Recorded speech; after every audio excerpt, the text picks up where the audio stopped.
So basically, so my taxi driver and my father, they both had an argument that time, and during in between that argument, the taxi driver gave a statement to my father saying that this guy, मतलब in Hindi he said कि ये आदमी कड़का है. Kadaka.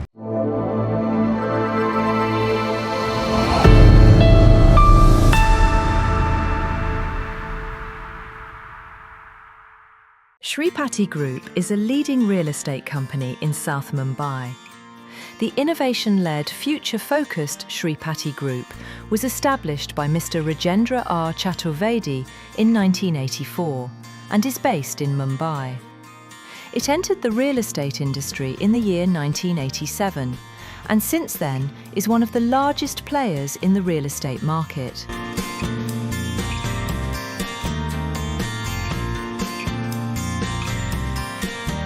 Unfolding the journey of boundless growth. In the bustling world, today we have a forward-thinking leader who has made a remarkable impact in the real estate industry.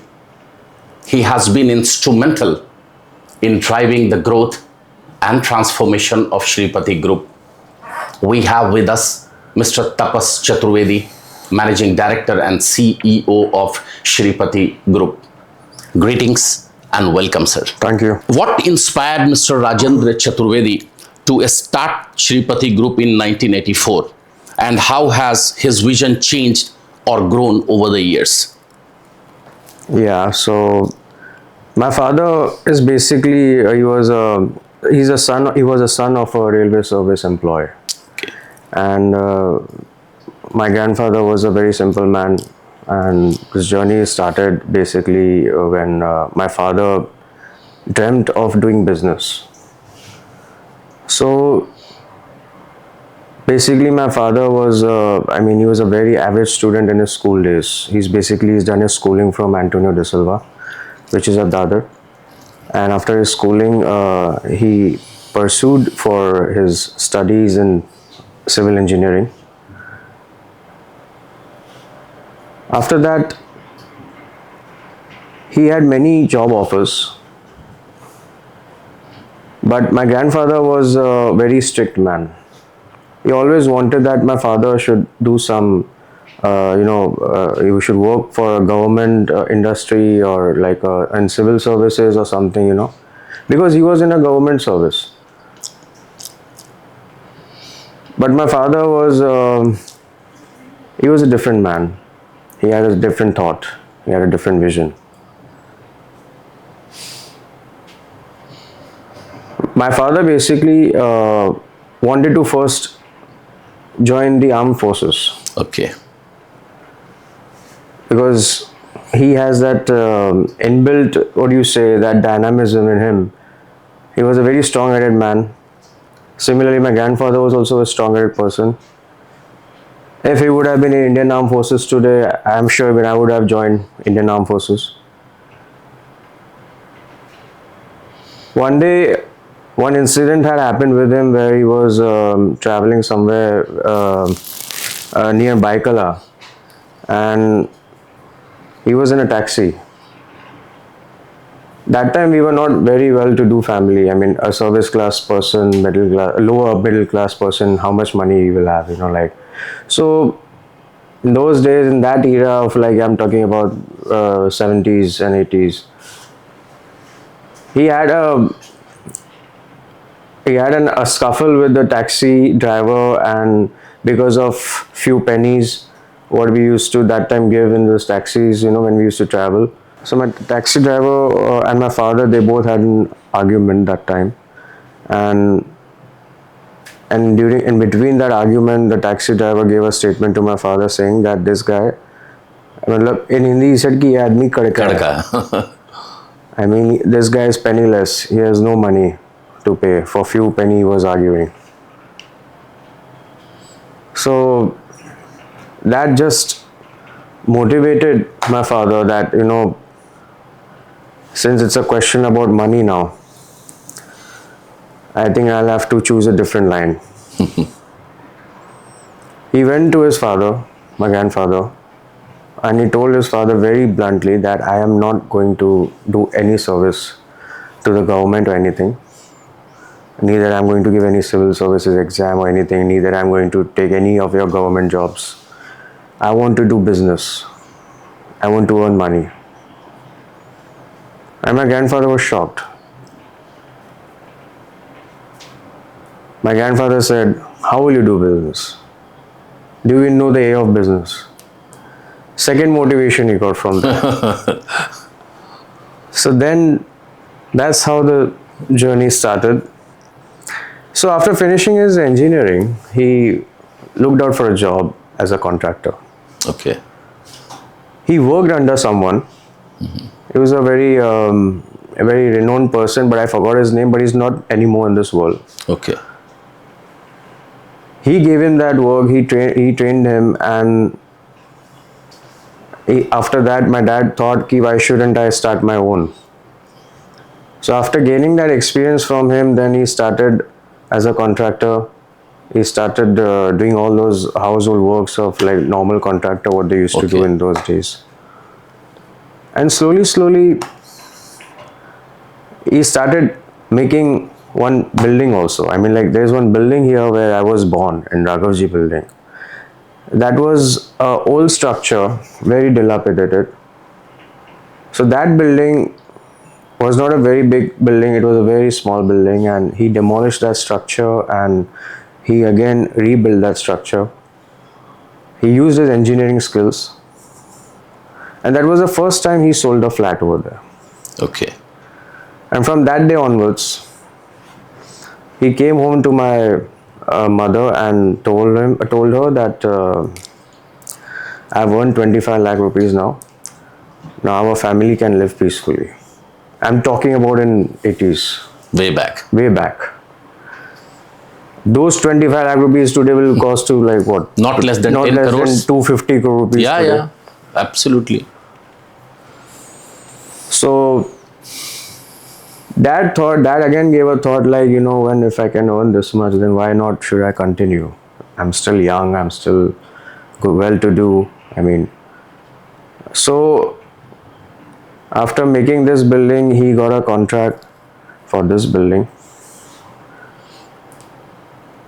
This building itself was a true example for a high rise. Okay. One day he was standing at the bus stop opposite in the West Kanti bus stop, and along with him there was his friend Mr. Purohit. He's not anymore in this world. So they both were, like standing that time, and my father was staring at this property, which was completely a chawl, dilapidated structure, and he used to keep on looking, and that's where he got the vision like, you should construct the tallest building in India over here. So of course his friend was a little bit terrified. He said, do you even know who all stay in this area, because all this area was basically it was in that time, it used to be that it used to be a gamble area, Okay. like people used to gamble over here, and there used to be gangster era that time also, and all those people used to stay here. So the landlord one day met my father. He also said that I've never been inside, and why do you want to go inside and work? My dad never had money, but he had the vision and the courage.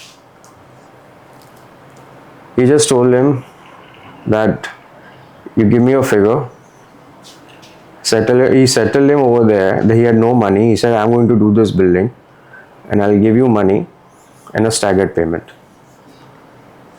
He agreed that time. And that landlord thought like, this guy is crazy. I don't know what is he talking. I've never been inside here and this guy wants to go inside. So he thought that, this guy will go inside and he'll never come back also from out. Oh. Yeah. So that time it was quite a dangerous area. It was not a normal, people. There were not normal people staying here. All mafias. So that time when he came here inside, he saw that time he look around everywhere that somebody is playing gamble. In those days he used to play matka. Matka. I understand. Yeah. So dad was like just laughing and looking at all this. But he's seen all this. So he was like, It's nothing for me. So one of the guy over there was a gangster and he was a leader, and they all were mostly from Shiv Sena also. Okay.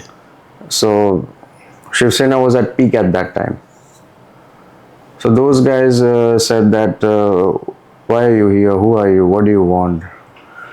That time dad said, I'm a builder. Oh, That was his first word. I'm a builder here. I've brought your property and you are my tenants now. And I've come here to give you new houses. So these guys were like, taking this as a joke, like, is this guy crazy or something? So all of them, came around him. And that gave a full, like a full speech he gave over there in front of everyone, saying that, see, I have come over here only to give you new houses.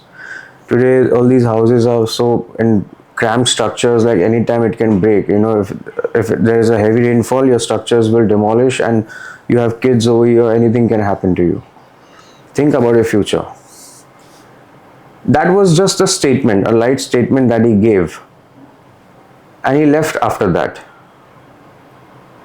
That time there never used to be any phones, but there used to be, I think, pagers. I don't know, in 80s used to have pagers? yes, pagers. Yeah. So in pagers, I think he got a message that they all want to meet him again. Dad never thought I will get this opportunity, so he grabbed it. He said, now these people are ready with me. So then he went again, he sat with them, and all of them agreed that, okay, we are ready for redevelopment. That was the first redevelopment he thought about. So this project itself was a landmark in Mumbai in those days. Okay. And from that day onwards, this building became an iconic structure. So it remained the tallest building in India till 2001. From 2001 till 2008 onwards, 7 years it was in Limca Book of Records. Limca Book of Records. Yes. So that's how the journey of Shreepati started. All right. That's how Mr. Chaturvedi then came in that line. And then he decided to, only construct high-rise towers in South Mumbai. Okay. And sir, Shreepati Group is well known for its cluster approach redevelopment, right? And redevelopment projects. Can you explain what this approach entails and why you choose this model? Because South Mumbai is a very dense city and it's a very highly populated place. So we have a lot of dilapidated structures over here, and constructing an independent building in one structure is not viable, not feasible. We have very narrow roads also here, which makes it difficult for a normal vehicle also to pass. But now looking at the city around, now Mumbai is not Mumbai anymore. Mumbai is turning into Shanghai. Absolutely. And this was a vision given by my father to our honorable late Vilasrao Sahab, Vilasrao Deshmukh Sahab. And Vilasrao Deshmukh Sahab then gave that vision to Maharashtra that Mumbai can become Shanghai. And when this building was constructed, slowly this journey started across. And we started spreading our wings everywhere in Mumbai city. Okay. So practically in South Mumbai now, everywhere you can see all these dilapidated structures have started reducing, and now everybody wants to get into cluster. So this basically started when we have been formulating this policy almost from 90s. Okay. And in 2020 when COVID came, that time everybody was sleeping at home, only my father and me, we both were that time going everywhere out. Okay. And we were knocking all the doors of the governments. That time government employees were not working at that time. The entire government employee, the offices were like totally dead. There was no movement of any people because it was a lockdown. Absolutely, sir. Of course, when the lockdown, when just, there was like leniency was given a little bit in lockdown, and people started coming out in the daytime, but for few hours. So in that few hours became very fruitful for us. Okay. We met the honorable ministers, the UD minister, who was Mr. Eknath Shinde that time, and Housing Minister Mr. Jitendra Awad. With their support, we could frame and formulate this policy and implement it in 2021. The scheme name is 339. That's called cluster redevelopment. Okay. So that came into existence finally in 2021 when Bombay was completely going red in development. We turned it into green. And then now today redevelopment is booming. Absolutely, sir. In past 5 years, I could see that everybody has jumped into redevelopment, and it's not that we are only benefiting; everybody is benefiting out of it. This was important. This was important. Changing the paradigm. So of real Mumbai estate. makeover was definitely necessary at that time. Absolutely, sir. And what are the biggest challenges usually you face when the redevelopment, all old and damaged buildings, construction and buildings in South Mumbai, and how do you address them? So basically, the biggest challenge is government approvals. And in that, if you don't get approvals on time, your project gets delayed. That's the only thing what we have faced. Like for example, 7 Mahalakshmi project, which is at Arthur Road, NM Joshi Marg. That itself is an example. That gave me a good experience, honestly. Okay. It's a 30,000 square meter land parcel. And that project, when we started working over there, we had to take different approvals from the government because the land was a cluster definitely, but few parts of it, few chawls like belong to MHADA, few area belong to BMC, few area belong to collector land, and there were a lot of different parts of the land which used to belong to different government sectors. So that was one challenge for us. The biggest challenge was the jail NOC, which we had to obtain because Arthur Road jail was just adjoining to it. Okay. So as soon as the compound wall of Arthur Road jail ends, our compound wall starts from there. So that time, you can't imagine how many years it took for us to get jail NOC. Oh, very difficult. No, I could say bluntly, it took 10 years. Oh, Yeah. And in that period, thrice we must have changed the GR, the government resolution. Because that time, jail authorities were not willing to give you jail NOC that time. That was the biggest challenge for us. So we used to keep on waiting, like some other officer will come, then he'll give the NOC. Some other officer will come, then he'll give the NOC. We used to expect, we used to remain positive, like somebody will come at least who will support development. absolutely, sir. But of course, that day, one day came and we got the jail NOC finally. And then things started working. So redevelopment is not an easy task, it's a very big challenge itself. It's as good as, acquiring one city and developing a city, it's that big. Absolutely. And moreover in South Mumbai. Yeah, that too in South Mumbai. So Shreepati Group has already built over 10 million square feet, right, in Mumbai. The group has developed more than 10 high-rise towers in South Mumbai. What trends are you seeing in demand and, for different types of apartments, 1 BHK, 2 BHK or luxury, etc.? See, Mumbai has always been known for its luxury segment today. I mean, there used to be a question, I know a lot of questions I faced, like, will luxury survive here in Mumbai or will luxury not survive here in Mumbai? Where will the middle lower class people go? Where will the middle upper class people go? So, these questions used to keep on coming to us. So for that we decided, the existing tenants who stay here, we languish them into transit. We give them rent till the time the building is constructed. So therefore we decided that we are not going to shift them from here anywhere. We are going to give them into the premises in their own location where they used to stay.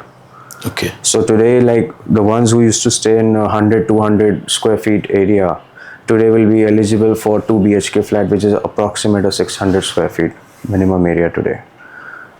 So of course, because the lifestyle is changing and they will get better amenities, they will have the kids will also grow in a better environment. So looking at that future, we had decided. So for them, we decided that first the downtrodden masses will be taken care of, and after that, of course, we'll be building a sale tower besides that, which will be a luxury tower. So luxury is of course in a massive demand, and people want luxury. People want to get out of it. And COVID, people realized that better amenities, better houses, better lifestyle, open society, open space, facilities, better amenities, all will matter today.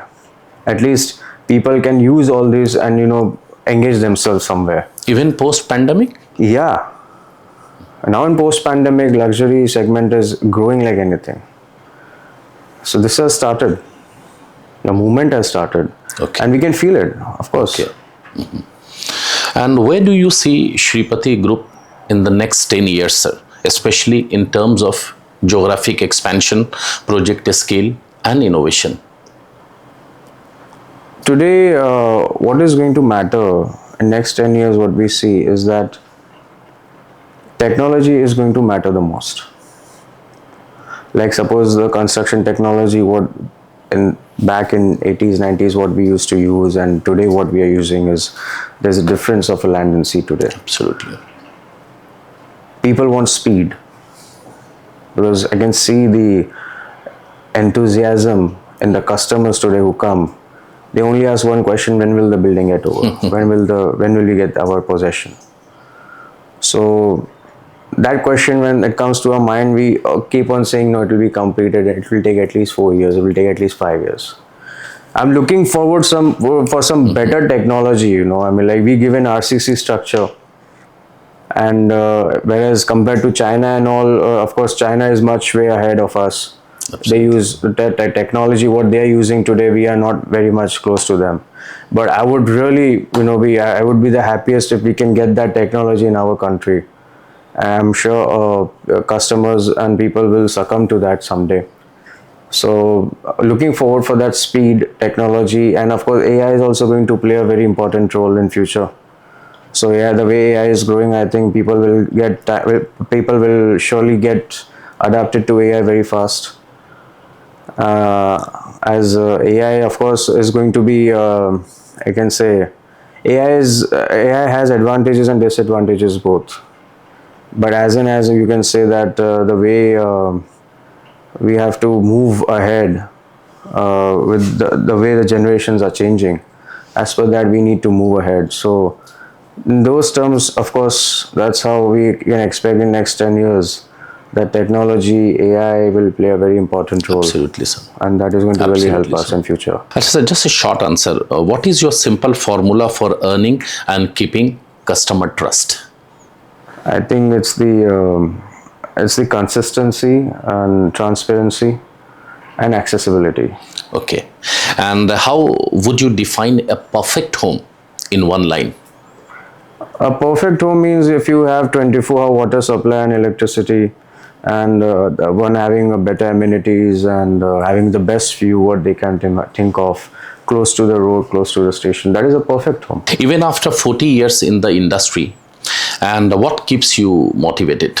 I think the work that we have been working so far, and people's demand for us, I think, and I mean, as long as people want us in the industry, that is going to keep us motivated. Okay, absolutely, sir. Yeah. And sir, if you can just share us, if you can just brief us about your projects, which projects is close to your heart and why? Right now, the closest project to my heart is Aradhya Avan, what we are constructing. Where it is located? So this is basically at Tardeo, behind Bhatia Hospital. It was addressed as Juni Chikkalwadi. Okay. There used to be tenants, they were like more than 225 tenants who used to stay there before. So that project itself was a challenge for us. 22 years was in litigation. We fought the litigation.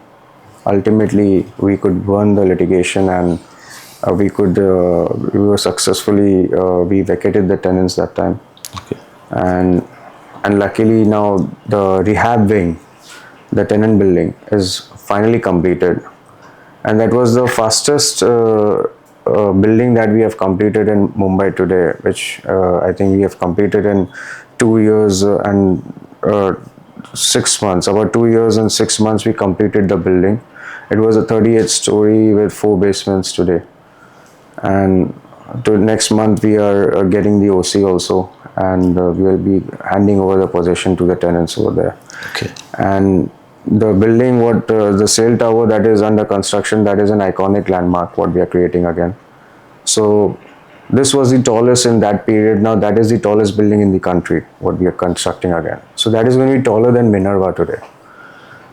As Minerva is the tallest in India, so this is going to be taller than Minerva. So this is going to be about 212 meter tall. 212 meters? 312. 312. Yeah. Okay. So quite double of this size. It's a twin tower. Okay. And the second best project that is going on is 7 Mahalakshmi Okay. at Arthur Road side and in Joshi Marg. Again, high rise? That's also high rise. That is also going to break the record. Oh. That will be another tallest building that we have. So we are breaking our own records. Own record. Yeah. So already one history we have created, again we are creating our own history again. Okay.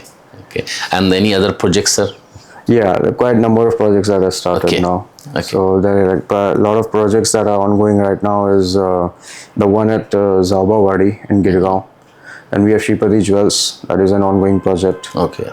And Vilepalle also we are doing in JV with few developers in that. So that is the only project in suburb we are right now doing in Vilepalle. Okay. What is the business philosophy that you have, sir? Business philosophy? Wow. I think just keep on working. Okay. Keep on exploring. Hard work always pays. Yes, hard work always pays off. That is the always philosophy, I think, for every businessman that works. But just stay focused. Don't give up. Because I tell you, from 2011 onwards till 2020, I think in those 8-9 years, that had been a very bad period for the real estate sector. I mean, all the well-known figures of this real estate industry got wiped off, whom we used to remember, whom we used to take names of. But we took baby steps. We never gave up. We kept on working. We knew that one day time will come, we'll do it. So always wait for the right time, but never stop working. And my father believed in that very strongly. So he kept on working on that. And he still does, touch wood. Okay. And that has always inspired me to do the same. Absolutely, sir. So thank you very much, sir, for your valuable inputs and decisive feedback that we receive. So he was Mr. Tapas Chaturvedi, Managing Director and CEO of Shreepati Group.